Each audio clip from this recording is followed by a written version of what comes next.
Hello friends, ಎಲ್ಲರಿಗೂ ನಮಸ್ಕಾರ. ಮತ್ತೊಂದು ವಿಡಿಯೋಗೆ ತಮಗೆಲ್ಲರಿಗೂ ಸ್ವಾಗತ. ಫ್ರೆಂಡ್ಸ್, ನಮ್ಮ ಬೀಗಲ್ ನಾಯಿ ಮರಿ ಏನಿದೆ ಇದನ್ನು ಬಂದು ನಮ್ಮ ಫ್ರೆಂಡಿಗೆ ಇವತ್ತು ಕೊಡ್ತಾ ಇದ್ದೀನಿ. ಹಾಗಾಗಿ ಇವತ್ತು ಟ್ರಾನ್ಸ್ಪೋರ್ಟೇಷನ್ ಮಾಡಿಕೊಡ್ಬೇಕು. ಹಾಗಾಗಿ ಪಪ್ಪಿನ ಹೊರಗಡೆ ಆಟ ಆಡೋಕ್ಕೆಲ್ಲ ಬಿಟ್ಟಿದ್ದೆ. ಆಟ ಆಡೋಕ್ಕೆ ಬಿಟ್ಟು ನೋಡ್ತಾ ಇರ್ಬೋದು ಪಪ್ಪಿ ಎಷ್ಟು ಚೆನ್ನಾಗಿ ಆಟ ಆಡ್ತಿದೆ ಅಂತ ಹೇಳಿ. ಫುಲ್ ಆ್ಯಕ್ಟಿವ್ ಆಗಿದೆ ಪಪ್ಪಿ. ಪಪ್ಪಿ ಆಟ ಆಡೋಲ್ಲ ಆಯ್ತು. ಈಗ ಫುಡ್ ಕೊಟ್ಟಿದ್ದೀನಿ ಪಪ್ಪಿಗೆ. ಫುಡ್ ಎಲ್ಲ ತಿಂದಾದ್ಮೇಲೆ 1 ಅವರ್ ಬಿಟ್ಟು ನೆಕ್ಸ್ಟ್ ಟ್ರಾನ್ಸ್ಪೋರ್ಟೇಷನ್ ಮಾಡಬೇಕು. ಫುಡ್ ಕೊಟ್ಟು ಒಂದೇ ಸಲ ಟ್ರಾನ್ಸ್ಪೋರ್ಟೇಷನ್ ಹಾಕಿದ್ವಿ ಅಂತ ಹೇಳಿದರೆ ವಾಮಿಟ್ ಮಾಡೋವಂಥ ಚಾನ್ಸ್ ಇರುತ್ತೆ.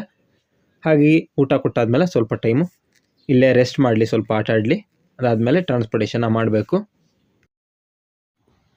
ಪಪ್ಪಿಗೆ ವ್ಯಾಕ್ಸಿನೇಷನ್ ಕೂಡ ಆಗಿದೆ. ಹಾಗಾಗಿ ವ್ಯಾಕ್ಸಿನೇಷನ್ ಬುಕ್ ಕೂಡ ಕೊಡಬೇಕು. ಹಾಗೆ ಫುಡ್ಡು ನಾವೇ ತೊಗೊಂಡಿದ್ವಿ. ಸೊ ಅವ್ರ ಅಮೌಂಟ್ ಕೊಟ್ಟಿದ್ರು, ನಾನು ತೊಗೊಂಡಿದ್ದೆ. ಅದನ್ನು ಕೂಡ ಇವತ್ತು ಅವರಿಗೆ ಕೊಟ್ಟು ಕಳಿಸ್ಬೇಕು. ನೋಡ್ತಾ ಇರ್ಬೋದು ಈ ರೀತಿ ಬಾಸ್ಕೆಟ್ನಲ್ಲಿ ಹಾಕಿ ಬಸ್ಗೋಸ್ಕರ ವೆಯ್ಟ್ ಮಾಡ್ತಾಯಿದ್ದೆ. ಬಸ್ ಬಂತು ಈಗ.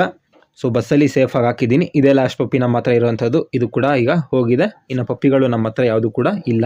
ಪಪ್ಪಿನ ಟ್ರಾನ್ಸ್ಪೋರ್ಟೇಷನ್ ಮಾಡಿ ನಮ್ಮ ಡಾಗ್ಸ್ಗೆ ಚಿಕನ್ ಬೇಕಿತ್ತು. ಹಾಗಾಗಿ ಚಿಕನ್ನ ಕಡಿಸ್ಕೊಂಡು ಮನೆಗೆ ತೊಗೊಬಂದು ಫುಡ್ ಎಲ್ಲ ರೆಡಿ ಮಾಡಿದೆ. ನೋಡ್ತಾ ಇರ್ಬೋದು ನೀವು. ಫುಡ್ ರೆಡಿ ಆಗಿದೆ. ಇದು ಸ್ವಲ್ಪ ಆರಬೇಕು. ಬಿಸಿ ಏನಿದೆ ಅದನ್ನು ಸ್ವಲ್ಪ ಕಡಿಮೆ ಆಗಬೇಕು. ಆಮೇಲೆ ನಾವು ಫುಡ್ನ ರೈಸ್ ಜೊತೆ ಮಿಕ್ಸ್ ಮಾಡಿ ನಮ್ಮ ಡಾಗ್ಸ್ಗಳಿಗೆ ಕೊಡ್ಬೋದು.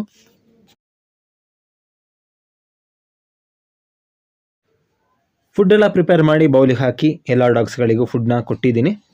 ಸೊ ಇದು ನಮ್ಮ ಡಾಗ್ಸ್ಗಳ ಕೆಲಸ ಎಲ್ಲ ಸಂಜೆ ಮುಗಿದಿದೆ. ಓಕೆ ಫ್ರೆಂಡ್ಸ್, ಫೈನಲಿ ಕೋಳಿಗಳೆಲ್ಲ ಗೂಡಿಗೆ ಬಂದಿದೆ.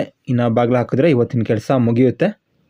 ಇವತ್ತಿನ ವಿಡಿಯೋ ನಿಮಗೆ ಇಷ್ಟ ಆಗಿದೆ ಅಂತ ಭಾವಿಸ್ತೀನಿ. ವಿಡಿಯೋ ಇಷ್ಟ ಆಗಿದ್ರೆ ಲೈಕ್ ಮಾಡಿ, ಶೇರ್ ಮಾಡಿ, ಹಾಗೆ ಸಬ್ಸ್ಕ್ರೈಬ್ ಮಾಡ್ಕೊಳ್ಳಿ ಅಂತ ಹೇಳ್ತಾ ಇವತ್ತಿನ ವಿಡಿಯೋನ ಎಂಡ್ ಮಾಡ್ತಾ ಇದ್ದೀನಿ. ಮುಂದಿನ ವಿಡಿಯೋದಲ್ಲಿ ಭೇಟಿ ಆಗೋಣ.